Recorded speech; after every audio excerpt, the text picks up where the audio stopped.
I got you. No! It makes me emotional when he runs in the house and screams Papa, when the baby knows your voice. It kind of gets you right in the chest. I do everything with those two. They're Papa's boys.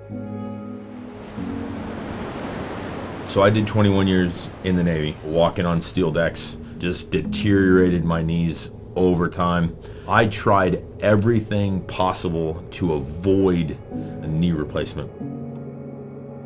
When I would be in so much pain that I could barely walk, it puts you in a really bad place, mentally, emotionally, because you just can't function.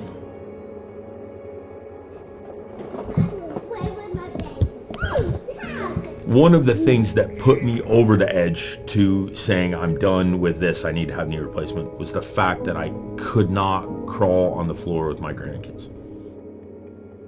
And that was what I told Dr. Rossi from the get-go.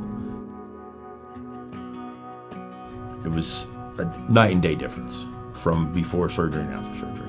Yeah, he was an absolute lifesaver, with what he did, and it's amazing. Thank you.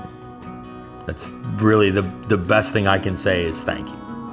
He absolutely helped me kind of get my life back normal so I can be the father and grandfather that I want to be for my kids and my grandkids. Let's go outside, Papa. I'll be that old oak tree. Branches will hold you while you sleep. Oh my child, oh my child.